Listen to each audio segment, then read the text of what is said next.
Hi guys, Monday morning vlog பார்க்கலாம். காலையில் வந்து 7:30 மணி மாதிரி தாங்க எழுந்திரிச்சிருப்பேன். பட் காலையிலே வந்து ஒரு மாதிரி நல்லா இருந்துச்சு. ஓகேவா, ஒரு மாதிரி லைட்டான ஒரு வெயில் சூப்பராக இருந்துச்சு. சரி, பாப்பாவோட பேக் வந்து நேற்று தான் வந்து கொஞ்சம் துவைச்சி போட்டிருந்தேன்னா, ஸோ அது வந்து ஆறிடுச்சா அப்படின்ட்டு பார்த்துருந்தேன். மேபி வேறு கலராக இருந்தால் கூட வந்து அழுக்கு அந்த மாதிரி இருந்தால் தெரிஞ்சிருக்காது. பட் பாப்பாவோட ஸ்கூல் பேக் வந்து எல்லோ கலர், ஸோ அதனால் வந்து அது அப்பப்போ வந்து துவைச்சி வச்சா தான் நல்லாயிருக்கும் அப்படின்னு நான் நினைக்கிறேன். அண்டு நான் காலையிலேயே வந்து சரி ஓகே, நம்ம வந்து ஒரு சாம்பார் வச்சிட்டோம்னா காலையிலைக்கு மத்தியானத்துக்கு முடிஞ்சால் நைட்டு கூட வச்சு ஓட்டிக்கலாம் அப்படின்னு சொல்லி நினச்சிருந்தேன். அண்ட் வீட்டில் வந்து சொரக்காய் இருந்துச்சு.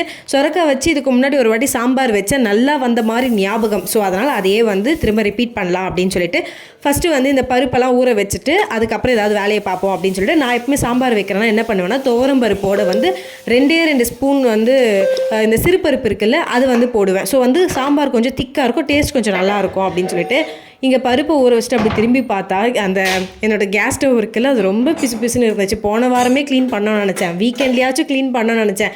பட் இல்லை, இன்றைக்கி பண்ணியே ஆகணும்னு சொல்லிட்டு டிசைட் பண்ணியாச்சு. ஏன்னா வந்து அது ஒரு மாதிரி இருக்கும் தெரியுமா, ஒரு மாதிரி அழுக்காக இருக்குன்றக்கப்ப அது மேலே வேலை பார்க்குறப்ப ஒரு மாதிரி காலையிலேயே வந்து கடுப்பாக இருக்கும். ஸோ அதனால் என்ன ஆனாலும் பரவாயில்லன்னு சொல்லிட்டு கேஸ் ஸ்டவ் க்ளீன் பண்ண இறங்கியாச்சு. அண்ட் நேற்று தான் வந்து நைட்டு பால் காய்ச்சி வச்சுருந்தேன். பட் ஏன்னு தெரில, காலையிலே வந்து கெட்டு போயிட்டு இருந்துச்சு. மேபி வந்து கொஞ்சம் காலையில் ஒரு 6 மணிக்கு எழுந்து பார்த்துருந்தா கொஞ்சம் நல்லா இருந்திருக்குமா என்னன்னு தெரியல. அண்ட் வந்து நான் கேஸ் ஸ்டவ் வந்து க்ளீன் பண்ணியிருந்தேன். நான் எப்படி பண்ணுவேன்னா, நார்மலாக வந்து இந்த சாமான் தொலைக்குவாங்கல்ல லிக்விட் அதான் வச்சுருப்பேன். அதை வந்து லைட்டாக வந்து அப்படியே ஊற்றி விட்டுட்டு அப்படியே லைட்டாக வந்து ஸ்க்ரப் பண்ணுவேன். கொஞ்சம் சாஃப்டான இது வச்சு தான் வந்து ஸ்க்ரப் பண்ணுவேன். ஏன்னா வந்து நம்ம ரொம்ப இரும்பு நாரெல்லாம் போட்டு தேய்ச்சோம்னா ஸ்க்ராட்ச் ஆகிடும் அப்படின்றதால எனக்கு இது ஓரளவுக்கு க்ளீனாக இருந்தாலே வந்து ஒரு மாதிரி பீஸ்ஃபுல்லாக இருக்கும். ஸோ அதனால் வந்து கையோடு வந்து அது எல்லாத்தையுமே க்ளீன் பண்ணி முடிச்சாச்சு. அது நல்லா க்ளீன் பண்ணதுக்கப்புறம் தான் வந்து மனசுக்கே கொஞ்சம் சாட்டிஸ்ஃபைடாக இருந்துச்சு. சரி, இதுக்கப்புறம் தான் சாம்பார் வைக்கணும் அப்படின்றதால அதுக்கு இது முடிச்சுட்டு கூடவே வந்து காய்கறியுமே வந்து கட் பண்ணி வச்சுக்கிட்டேன். அண்ட் அன்றைக்கி என்னன்னு தெரில, ஒரு மாதிரி எனக்கு எதுவுமே அந்த குக் பண்ணுறதுக்கு எதுவுமே வந்து சுத்தமாக பிடிக்கல. அப்படியே கொஞ்சம் நேரம் அமைதியாக பாப்பா கூட உட்காந்து டைம் ஸ்பெண்ட் பண்ணலாமான்ற மாதிரி தான் இருந்துச்சு. அண்ட் எப்போவுமே வந்து ஸ்மிருதி காலைல சீக்கிரமாக எழுந்துச்சுப்பா. பட் இன்றைக்கி வந்து டைம் ஒரு 8 கிட்ட ஆகிடுச்சு. நானாகவே எழுப்பலை, சரி அவளாக எழுந்துக்கிட்டோம் அப்படின்னு சொல்லி விட்டாச்சு. அண்ட் அப்படி இப்படின்னு சொல்லிட்டு ஒரு 8:30 மாதிரி ஆகிடுச்சு. மோஸ்ட்லி வந்து அவளே வந்து எழுந்திரிச்சு வந்துடுவா. நான் எழுந்த ஒரு 10 மினிட்ஸ்க்கெலாம் வந்து எழுந்திரிச்சு வந்துடுவா பாப்பா. சரி, இன்றைக்கி வந்து நான் விட்டுட்டேன், அவள் தூங்கி பொறுமையாக எழுந்து வரட்டும் அப்படின்னு சொல்லிட்டு நான் பருப்பு மட்டும் வந்து வச்சு விட்டுட்டேன்.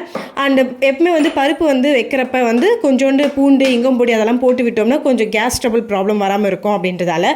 ஸோ அது இப்போ தான் வந்து கேஸை க்ளீன் பண்ணேன். யாருக்காக இருந்தாலுமே வந்து இப்போ இந்த டைமில் வந்து அந்த இதெல்லாம் பொங்குச்சுன்னா, அந்த பால் பொங்குறதோ இல்லைன்னா பருப்பு அது மேலே தண்ணி வரும்ல அது பொங்குறது பயங்கர கடுப்பாக இருக்கும்ல.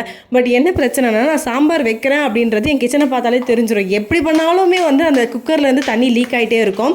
ஸோ அன்றைக்கி நான் ஏதோ துணியெல்லாம் சுற்றி வச்சேன், இருந்தாலும் வந்து கொஞ்சம் லைட்டாக லீக் ஆகிடுச்சு. பரவாயில்ல, அப்புறம் க்ளீன் பண்ணிக்கலாம் அப்படின்னு சொல்லி விட்டாச்சு. நான் அன்றைக்கி என்ன பண்ணிட்டேன்னா, சரி டைம் ஆகுதுல்ல, நம்ம குக்கர்லேயே சாம்பார் வைப்போம் அப்படின்னு சொல்லி டிசைட் பண்ணியிருந்தேன். அந்த டிசிஷனில் ஒரு தப்பும் கிடையாது. பட் குக்கர் வந்து ரொம்ப குட்டி குக்கர். நான் வந்து இது ஏதோ எனக்கு அப்போவே இந்த தாட் வந்துச்சு. என்னென்னா, நாவடக்கம் அப்படின்னு சொல்லுவாங்கள்ல, எனக்கு நாவடக்கம் கூட இருக்குங்க. பட் இந்த சாம்பாரை வந்து என்னால் அந்த அடக்கமாக வைக்கவே முடியறதில்லை. யாராச்சும் எதையாவது கேட்டாங்கன்னா, இல்லைங்க எனக்கு 3 பேருக்கு மேலே சமைக்கவே தெரியாதுன்னு விட்டு போட வேண்டியது. பட் இந்த சாம்பார் வச்சா நான் மட்டும் ஊருக்கே சேர்த்த மாதிரி வச்சிடுறேன். ஸோ குக்கர்லேருந்து ஒரு கடாய்க்கு தான் அப்புறம் சாம்பாரை மாற்றி விட்டுருந்தேன். ஏன்னா அந்த குக்கர் பத்தாது, வேலைக்கே ஆகாது அப்படின்றதால வேறு கடாயில் தான் மாற்றிருந்தேன் உடனடியாக. எனக்கு அப்போவே கொஞ்சம் கடுப்பாக போயிடுச்சு, என்னடா இதுன்ற மாதிரி இருந்துச்சு. ஆனால் அன்றைக்கி டே ஃபுல்லாகவே அப்படி தான் இருந்தேன், என்னடா வாழ்க்கை இதுன்ற மாதிரி தான் போயிட்டு இருந்துச்சு. அண்ட் ஸ்மிருதி எழுந்ததுக்கப்புறம் அவளுக்கு நேற்று அடிபட்டுருந்துச்சுல லைட்டாக, அது பார்க்குறப்ப ஓரளவுக்கு காஞ்சிருந்துச்சு. பரவாயில்ல, ஏன்னா வந்து அது குத்தி இருக்கிறப்ப நான் ரொம்ப பயந்து ஆழமாக குத்திட்டுருக்கேன் அப்படின்னு சொல்லிட்டு.